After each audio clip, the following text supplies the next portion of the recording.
Hey, welcome everybody. Let's talk real estate. Your weekly BS with Barry Saywitz about the current commercial real estate market here in Southern California. As we take a no BS look at both sides of the issues driving this market today to find the best solutions going forward. With our man right in the middle, it's Barry Saywitz. Hey, Barry. Hey, good morning, Paul, and good morning to all of our viewers and our listeners out there. Thanks again for tuning in. If it's Tuesday, which I'm pretty sure it is, we are talking real estate. I am Barry Saywitz, president of the Saywitz Company and managing partner of Saywitz Properties. And if it's one thing I've learned in my 30 plus years of doing this, it's to try and surround yourself with good people, make informed decisions, and hopefully stay out of trouble and watch out for number one and don't step in number two, is what somebody told me once upon a time. I think that was my father. But I'm excited about today's show. We got a little bit different twist that we haven't covered in the past. And our topic for today's show is mobile homes. Before we get going, I do want to do a quick shout out to the football teams that are still standing, since we're getting deep in the NFL playoff picture. So we're down to 4. Good luck to all those teams this weekend. It'll be exciting to watch. Now, back to what we got at hand. I want to welcome our guest, Franco Perez from Franco Mobile Homes. Franco, welcome to the show. Thanks for having me, guys. Excited to be here. Yeah, so I appreciate you coming on, and your expertise and the niche, I guess that we'll call it, that you focus on in the commercial real estate world is mobile homes. And I want to rewind for a second because you've got an interesting story in terms of just how you got to where you are today. Let's go back and talk about how you actually got into the real estate world and then what led you into the mobile home sector. Sure. And I mean, long story short, I kind of moved and immigrated from the Philippines at a young age, and I had a weird situation where I was in the Silicon Valley. My parents split up. My dad was the main breadwinner, and he left the country after the divorce, and I was left at 17, 18 years old, having to quit school, start working 2 jobs right away to help support my single mom and my younger sister. And I'm saying this because I remember vividly how difficult it was at the end of every month having to gather all the coins we had to sell off things just to cover paying rent at the end of every single month. And how difficult that really was to understand that, hey, why is it that the world's this way? Why is it that the wealthy get to benefit from home ownership while people like us have to pay this rent and barely be able to survive? And that's true for a lot of people, especially in today's world in California, where it's an expensive place to live. Exactly. And there's people out there that are going through that right now. But that being said, worked as hard as I could, and I somehow got into the real estate world thinking I could help improve the world by being a real estate agent. Became a pretty good real estate agent at the time, and after I became financially comfortable, I actually ended up hating being a real estate agent. I realized it's a world where I'm trained to help the wealthiest people I can help get the most expensive properties that they can to make them richer, and unfortunately, I had to turn away those people that were in my shoes back then and say, hey, you don't make enough money. You don't have enough saved as a down payment. You don't really have a chance in this area, but if you make more and save more, I can help you later, right? And that hurt me so much to have to say that to people that were going through the pain that I was going through. So not to mention that, I mean, as a guy who owns a real estate brokerage company and has done it for a long, long time, it's feast or famine, right? So from your own perspective, you make a deal, you make some money. You don't make a deal, you don't make any money, which doesn't help with that monthly pressure of paying the bills every month either. And that gets back to the whole, how do I get myself to a place where I can afford the lifestyle or a lifestyle that I would like to and not feel that monthly pressure? Oh, absolutely. And everyone's priority is a bit different. And I think for me, it was just really, I realized I wanted to make a different impact on a separate part of the real estate industry, right? It's just trying to create that ease and create a stepping stone for people in that low income situation to be able to feel more financially secure. So I took a break from being an agent for a while and really studied the scope of real estate and I accidentally stumbled across mobile homes. And from what I thought were like trailer trash, poor quality um, type of housing, I realized that, hey, this is actually a place that's super misunderstood. It's a place where, with great people that are actually starting their wealth building journey in these communities in great locations and expensive areas, and being able to feel financially secure. And it's something that's really misunderstood, and we have to take a look into this. And we started there having um, be basically having a brokerage that helps people transact, buy and sell into those communities. And then from there we started realizing that, hey, this land is actually valuable. Yeah. These people that have single wide trailers in these homes, we can really maximize and develop this type of housing to build something luxurious. So that's exactly what we did. We converted our first single wide trailer like home, turned a 700 square foot home into an 1,800 square foot beautiful luxury style home. And since then, now we're building hundreds of homes today. And that's great. And Was there an aha moment where you went, "Hey, I can actually like A, make a living, and B, do something good for people. This seems to make sense for me," or was it I just kept doing it, and then one day it just led to another and another? you know, I it's fascinating. It's when after doing real estate agent work for a while, there was this one situation where I helped a family that was really struggling. It was literally a family of four renting a room, and they really wanted to own something. And ever since I've helped them purchase a mobile home, and they were so happy with tears of joy, and they felt like this is finally their chance to be able to make it. That energy right there, that feeling that I had was the best compensation I've ever had. It just made me feel amazing that I've been able to help one family feel financially secure, feel like they have a chance at the American dream. And ever since that feeling, I was just addicted to wanting to help more and more families like that, hardworking people, be able to have that first step and that first chance at home ownership. That's great. And so today, the business has expanded to. So are you guys? You're developing, you're remodeling, you're acquiring, you're assisting owners of mobile homes and or the land complete the process of whatever it is that they're trying to accomplish, either get a new home or remodel or replace or what have you. Yeah, yeah. So basically, we do everything, almost everything around mobile homes. We do the transactions, we do the construction, we do the redevelopment. We help people analyze what their current home situation is and how can they better the asset to maximize their equity and maximize their home value. And so, for those people out there that aren't that familiar with the homeowner, like you say, I mean, I think that and it's not my stigmatism, but there is a stigmatism with mobile homes where people the initial reaction is, oh, it's not really a home, or oh, it's a transitional kind of a thing, or oh, especially in Southern California, you see them in pockets by the beach because I can't afford the actual home by the beach, but I've got a great location and I've got something different. But that's really not true, right? I mean, talk about the mobile home itself and how that compares to a regular home or an apartment or a condo.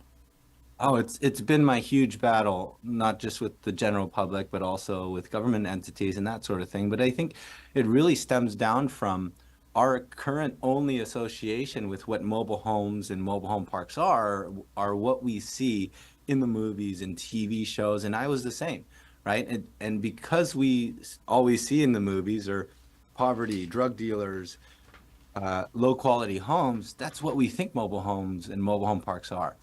But when we actually go into these communities and into these homes, you'll come to find out that it's actually not that way. It's just like apartments. There's poor quality apartments that you don't want your kids going around, but there's also luxury style apartments. And there's that same spectrum when it comes to mobile home parks. There are bad quality mobile home parks, but there's a full spectrum as well where there's luxurious mobile home communities with golf courses, with saunas, gyms, and that sort of thing. And they all shouldn't be written off as all the same thing. Yeah, no, and I had a close family member that for the majority of his life, he lived in a mobile home. He had a front yard and a backyard, and he lived in a nice community in a great location that he couldn't duplicate. And there was never a reason to go do anything different because he said, I can't beat the location and I'll just stay here. And it was a very nice place. I mean, I gotta say that he had a comfortable life and he did well with it. And so when you start to look at advising people on what to do, or you start to look at projects for yourself, again, for those people that are out there that are not familiar with it, I guess talk about there are different scenarios of mobile home ownership. There's some where you don't own the land and you only own your building. There's some where you own the land and then maybe you're renting the building, or you control the land and the building, right? I mean, it's a combination of things. Yeah, absolutely. And most of the scenarios are really the one that you mentioned, where you own the home itself and you don't own the land and you pay a space rent for the land. Right, right. And I want to touch a little bit on kind of the scope of the Silicon Valley, and it's kind of like the future of many metro areas and the future of housing problems itself. So in our area, I'll talk a little bit about numbers, but keep in mind it's a very expensive area that we're in, but the ratios are kind of the same. So if a family wanted to rent a two-bedroom apartment, they would have to pay about $3,500 a month. And if that family wanted to ever buy a single family home in our area, it's about $1.5 million, which is a huge leap. How does someone ever dream of one day owning a single family home when you're just barely keeping up with that $3,500 a month? There's no hybrid, or there's no step in between. And that's kind of where mobile homes become that perfect step in between. It's a hybrid of home ownership, where if we look at the single family home, you get a ton of benefits. You get tax benefits, you get to leverage a loan to build up your net worth, you get the appreciation of the asset value. And that's something everyone's chasing for. But because it's so big of a leap, it's difficult. It has a Right. I high mean, barrier of entry. If I wanted to put 10% down, that's $150,000. And my monthly payment would be about somewhere almost $8,000 a month. yeah. And it's Well, so and difficult. and the difference is that once I get in, I'm beholden to my mortgage, right? I'm just working for the mortgage payment every month, because if you think about the kind of income that you have to earn even to support that, it's a pretty healthy number. And so comparing the mobile home scenario to the alternative, I assume the alternative is I just have to keep renting until I can figure it out, unless I figure out another solution. Because even in Silicon Valley, or whether it's Orange County or Los Angeles, the barrier to entry on an entry level condo could be more than $500,000 and close to $1 million. Yeah, and I'm glad you brought that up, because that's exactly what most people are feeling. It's like, hey, I'm just going to keep renting because I hope that one day my career just boosts exponentially and home prices go down, and then I'll have a chance at the American dream. But the truth is, it becomes very difficult, and time just passes by at that case, right? And that's where mobile homes really do come in. Is what people don't realize is it's a perfect hybrid ownership. It's a hybrid in between that allows for people to get in a cash flow situation that's better than renting completely, where when you're renting that apartment, keep in mind, 5 years down the line, you don't get anything back, right? So Well, with and also mobile, your landlord could raise your rent every year, right? exactly, and you don't have that security of knowing what your payment's going to be next year, right? So when it comes to owning a mobile home, in our area, a purchase price of a mobile home average or a newer one could be about $350,000, and the space rent itself could be about 1,000, or let's say $1,100. So if someone wanted to purchase one of those in our area, 10% would be about $35,000, and their space rent at $1,100, and their mortgage would look like about $2,800. So in all, their monthly payment is about $4,000, which is just a little bit more than what they're paying on the rent side of an apartment. But by shifting their cash flow to a partial ownership model, now their cash flow is going towards an asset that they own. They actually own that mobile home itself, that has a value that can appreciate, that they can get tax benefits from, that they get to leverage a loan to buy something that they own. And it might seem like a small thing, but over the course of time, now they have something that they're a little bit better cash flow, a little bit better financial security. But with that, that allows for them to have that stepping stone to 5 years later being able to one day sell that mobile home, sell that asset, and then be able to purchase a single family home today. Well, and it's no different than buying the home where you have the appreciation of the asset, plus you have the depreciation of whatever you're paying in interest and taxes. So your after-tax number, even though your all-in number in the mobile home scenario might be more than paying rent, your after-tax number should be less. True? Exactly. Yeah. You know, I mean, look, that's the same model of trying to get into to buy a house. It's just you're at a price point where somebody else, where somebody can afford it much easier than trying to buy something that is $1 million or more. And then I guess the other issue is location, right? I mean, if you have a mobile home park that is in a prime location, where it's desirable and people want to be, it seems to me like then it would add value over time to whether it's the space that you're renting, the space that you're owning, or the building itself. Because you look at Silicon Valley and you rewind to where it was even 10 or 20 years ago, and it was nowhere near where it is today in terms of the values. Exactly. And the location is important. And that's why, you know, that's why mobile homes in these locations are becoming a big thing, is because, you know, hey, people are moving to these areas. It's expensive in these areas because they have great schools, they have great economy, great jobs. And you know, how do we live in this area but not have to pay high rents or purchase at a huge amount? And with the numbers I said earlier, you know, it might seem very high, but I just did something in Atlanta the other month, but you know, it could be those same numbers but at 50% less, but those stepping stone problems are still the same. Yeah. And it's important to help those that don't yet have a chance to own a home and have that first step for people to start. And we're talking Silicon Valley so far because number one, that's one of the most expensive places to live in a very dynamic market with the tech sector and what's going on there. But the concept applies really anywhere where it's really an expensive place to live, whether that's Los Angeles, Orange County, San Diego, and you have projects in Southern California as well, correct? Yes. Mm-hmm. And so, I mean, look, to me, there's no difference if I can live in a location that I couldn't afford to buy a home, and I'm able to get a mobile home where it's nice and it's not a dumpy place, and I'm proud of it, and I have the value of the location, then my quality of life is better than what I would get by renting an apartment or doing something different, because the alternative is I have to live in a different place, right? I have to go to a cheaper area. Mm-hmm. No, you're absolutely right. And what's interesting is it comes from both ends. We don't just have people that want this as a starter home, but we have so many older generations where their kids moved out and they want to they don't want to maintain the two-story home and that sort of thing.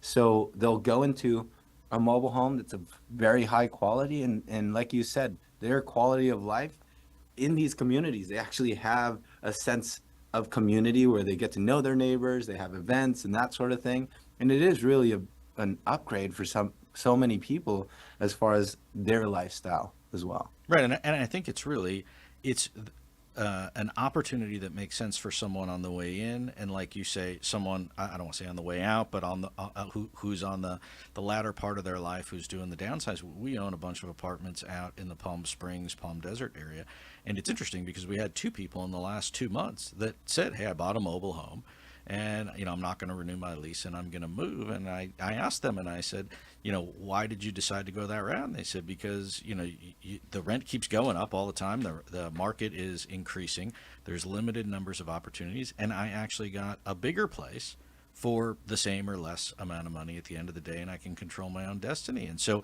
even if you're living in the same neighborhood, or if you have to move further out to get something that rents for something cheaper, your quality of life still may be better at the end of the day. Yeah. And so let's talk about the financing on these things, because if somebody wants to buy a mobile home, how is it different or the same as buying a regular home? You know, obviously if a first-time home buyer can come up with as little as 10%, maybe even less if you were in the armed forces or something like that, how does it work on a mobile home? Is it the same concept? Sure. I mean, in the past, it's been very difficult to get loans for mobile homes, which they call actually chattel loans. That's the situation where we mentioned you own the home itself, you don't own the land. Now, with that, nowadays in the last few years, and we do a lot of lobbying with the government about this as well, is creating better solutions for this type of product. And now you're looking at about 25-year loan terms, and and on average it's about 10% down. There are options for 5% down even, but it's way better than most people perceive as far as loan options go. And it's the same concept as buying a house where I could buy somebody's existing mobile home, or I could buy a new one that a manufacturer might have built that's off the line, if you will. Exactly that. And keep in mind that when we talk about these percentages down, when you compare it to a single family home, you're talking about a home that's three times more the price. And 10% down of a third of that price is much less of an entry point than on a single family home. And then I guess one of the questions I would have, and somebody else who was listening who might be thinking about it would be, what about credit? I mean, it's the same criteria of getting a loan, I assume, where if you have terrible credit, it's going to be a challenge for you. And if you have good credit, you'll get a better rate and it'll be an easier process. It's very similar to the single family spectrum is, hey, the better financially it looks, better income, better credit, the better interest rate you'll have. And then there are loans out there where lower credit, lower income, and the income ratios don't look that good, then they'll have higher fees or higher interest rates. Yeah, But but if you're not, look, if you sold a house that you lived in for a while and you're downsizing, your payment might be less than what you've been paying in the past. And if you're converting from an apartment scenario where you're renting, if the numbers are the same, affording it from a practical standpoint should not be a real challenge. yeah, and that's exactly how we use our guidance as well. Is like, hey, if you're in a renting situation, that's basically 100% loss, right? And no upside. And you have to balance and understand the numbers to be able to realize, hey, this might be a little bit higher on the interest spectrum. However, here's the long-term outlook of what your finances are going to look like compared to where you were renting before. And our interest rates, obviously interest rates today at almost an all-time high, but are they comparable to homeowner rates, or is a rate on a mobile home a little bit higher than a regular standalone home?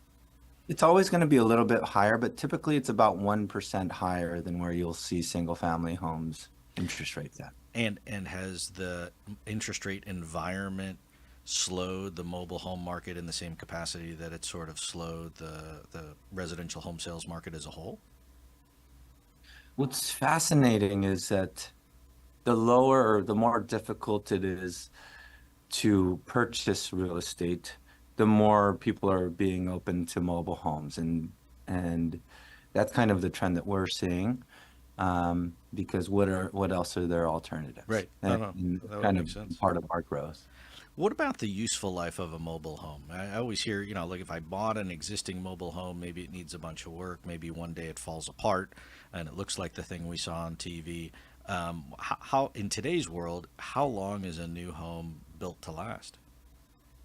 Well, that just like on a regular home, it really comes down to how it was built and who's maintaining it, right? So I still have clients that have a home that was built in the 1960s that they're still keeping up and that sort of thing. And then we have homes that are built like 1990s that was poorly taken care of and maybe built by a bad builder back then and not maintained and not looking so well right now. But typically what we're doing is we're trying to really raise the building standards. We can only help build the standards of what's being built today. But just like how you mentioned on our YouTube channel, we show exactly the new qualities of standard building code and how they're built with 2x4s and how we protect and keep the quality of these homes at a high quality so that the reputation of mobile homes stay consistent. It seems like it'd be no different than a traditional home where after a certain period of time you remodel. And if you have to fix some things or replace some things, then you're going to extend the useful life of your home, whether it's a mobile home or different. Exactly that. And so, in terms, and I guess the other thing too is just from a practical standpoint, if I was buying it as an entry level home and my plan was to flip out of it in 5 years or some short term period of time, if I got a newer home or something that was nice, it would still have a lengthy useful life left on it. When I go to resell it, it should hold its value. And then if I'm an older individual or couple or what have you, I might not really care because I got a new mobile home and I might not be around for ever, and the home will certainly outlast me. And so, to me, either way, the perception of hey, this thing's going to fall apart at the end of the day, I don't give that much credit because I think you can do things to extend the useful life, and it may not really apply to everybody. Exactly that. Yep. And, And and, and the same with old inventory and housing as well there. We have so many situations where people own a single family home and don't realize that there's $50,000 of work that before even going into it. And I mean, the perception, again, of mobile homes where you see maybe once in a while there's an actual home on a truck on the freeway and they're moving it, either a new one to move it to its site or somebody actually decided to move and put it on a truck. But once these things are in the ground and they're in their place, there are things that can be done to, if you said, look, I'm going to be here for a while, it really becomes a permanent foundation. And you're doing things rather than, I mean, it's not like there's on wheels and I can drive it off tomorrow, correct? Exactly that. Yeah. It's, with these homes, they're built with 2x4 exteriors. They're actually built way sturdier in structural wise, more than a lot of the homes that are actually built on site because they have to be transported by truck. So with that, once it's set on place, there's a heavy level of regulation of how we set the foundation, how we bolt and structure the home together. And once it's set there, it's a lot of work to get that to be as stable as needed, especially in California. And what are some of the things that go into the new mobile homes today from a technology standpoint? We've had other guests on the show and we've talked about solar and energy efficient and self-sustaining homes. And there's a big push, certainly in California and elsewhere, to do more of that from a development standpoint. Is the mobile home industry on board with all of that as well, with some of these new technology features? Yes. So definitely on the energy efficiency level, it's a huge thing. So you'll have these dual pane windows, you'll have Energy Star rating that, and the insulation, those codes are at a high level already. And then you'll start to see a lot of aesthetic things, a lot of aesthetic innovations that's being done as well. We just built a home in SoCal where it's like 12-foot high flat ceilings, which is a big leap for the mobile home space. And aesthetically wise, you have quartz countertop throughout and stainless steel appliances, that sort of thing. And then you'll see a lot of smart tech involved as well. You can have Amazon Alexa or Google be able to control all of your lights, all of your thermostats, and even know what's in your fridge. But when you're saving on what you're saving compared to buying a single family home, we have a lot of millennials that are really upping the technology in their homes like that, and they get to have their toys of lights and colored lights and that sort of thing too. Yeah. And from a perspective of, I guess, the bigger picture of owning the land, I mean, I know there are companies out there that are buying mobile home parks in their entirety, or they buy the land under the mobile homes and then basically become the landlord of renting spaces. That is the flip side, and certainly as a mobile home owner, I would love to own the land if that's even possible. But is there rent control in place from the standpoint of renting the land the same way there is for apartments in California? Or are you really subject to the ground owner, I guess, who is your landlord, being able to raise the rent on you on an annual basis? Great question. In many of these areas where it's not a fully national rent control just yet, but there are a lot of protections around this, and it is kind of a part of what we're doing as far as government with the DC and that sort of thing. But right now, it is kind of a local system where it's based on the city. So in most of the Silicon Valley, there's a heavy rent control. In most of LA and San Diego market, there is. Nationally, I can't say that there's fully a full rent control system, but I will say there soon will be. Yeah. It's interesting. I mean, and so I told you, before we started, it would go quick, and it seems to always do that. I got 100 more questions I could fire off at you, but I guess the one thing that I would ask is, where do you see the mobile home market going over the next 3 to 5 years? I mean, does it continue this trend of desirability? And obviously you're in it and you're vested, so you must believe in it. And do you see it continuing on as home prices, especially here in California, continue to remain high? Yeah, I really see the mobile home space as something that people are starting to realize, and it's not just out of desirability, it's really out of need, right? You know, how are families still going to keep up with being able to afford a house, right? And having another tier below full home ownership is something that's important. So most of our business has been for people that really, really need this as a home. And we need to continue having new ways for people to be able to start that homeowner journey. And not only that, on the construction element as well. If you look at the scope of the country, skilled labor is getting more and more difficult and more expensive. Most of our workforce is skilled labor are 40 years old and older, and they're tired. They don't want to keep working. And then we also have the young generation. Nobody wants to work with a hammer. Nobody wants to be a laborer when they grow up. So how do we fix that? And with that big problem being as it is, it's going to be harder and harder to build housing. But what we're doing with mobile homes and manufactured housing is we're doing what we did with cars, how cars were only originally built for the rich and wealthy. Now, because we build them on assembly lines, it's accessible to everybody. And that's exactly what we're doing with manufactured housing and mobile homes. We're building what used to be old school on-site all the time. Now we're building these homes in factories on assembly lines and really streamlining that skilled labor, streamlining the quality and the production that we build these homes. And at the end, we have a much more affordable, high quality home.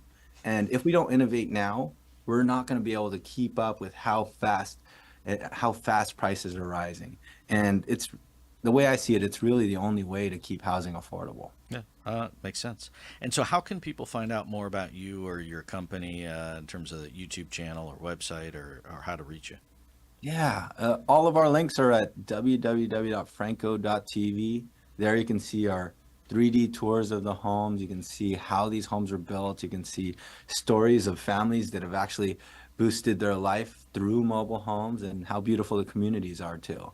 And if you haven't, I know that we're on a podcast, but if you haven't seen what these look like, I really urge people to take a look at the reality of this space, because that's really what we're trying to push for through our YouTube, is help people understand that those stigmas are actually, I mean, these homes are actually beautiful homes. Yeah, they're nice. I mean, some instances they're nicer than a regular home. I mean, and so you get all the modern features of what you're looking for. It is a new twist. It is a creative twist. And it is a twist of necessity, I think, in today's world. And so I wish you and your company much continued success. I appreciate you coming on the show and sharing your thoughts and talking about your business with us. And for those of you that haven't explored the mobile home space and are thinking about buying a place or getting into a new place, I suggest you check it out. And so, once again, Franco, thanks again for being on the show and sharing your thoughts and input with us. I appreciate it. Yeah, and really appreciate what you're doing, and thanks for having me here. Great. And so, for those of you who don't remember, I am Barry Saywitz. That is Franco Perez. We will be back next week on Let's Talk Real Estate. Thanks again for tuning in. Thanks to everybody here at OC Talk Radio for making it happen. We'll see you again next week on Let's Talk Real Estate.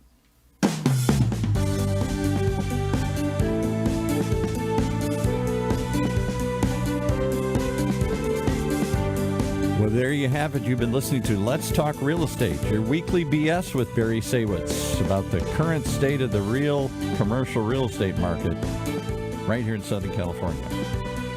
On Orange County's only community radio station, OC Talk Radio, streaming live from our studio here at the University of California, Irvine's Beale